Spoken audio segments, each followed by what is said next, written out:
Hello friends, आज मी बनवते आहे मटन पाया सूप। त्यासाठी मी बकऱ्याचे 4 पाय घेतले आहेत, त्याचे मध्यम आकाराचे तुकडे करून घेतले आहेत आणि ते चांगले भाजून घेते, म्हणजे त्याला जर काही केस असतील तर ते निघून जातील।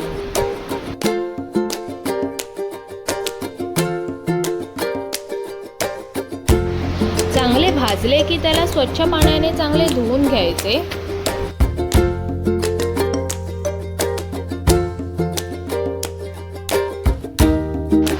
आता कुकरमध्ये 1 चमचा तूप आणि अख्खा गरम मसाला टाकते। गरम मसाला तुपात चांगला भाजून घ्यायचा।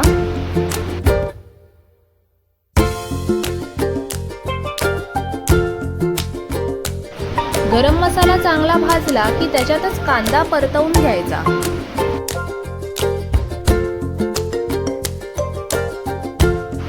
कांदा चांगला भाजला की त्याच्यातच आलं लसूण पेस्ट, कोथिंबीर पुदिनाची पेस्ट आणि मसाला, गरम मसाला, हळद, मीठ, काळी मिरी, धना पावडर हे सगळे मसाले त्यातच परतवून घ्यायचे।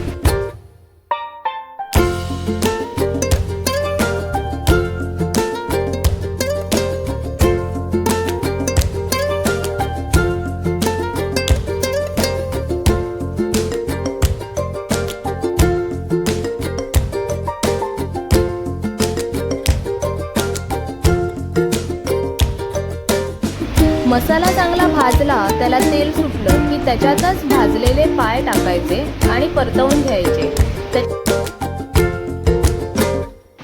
त्यात पाणी टाकायचं आणि कुकरच्या 5 ते 6 शिट्या काढायच्या।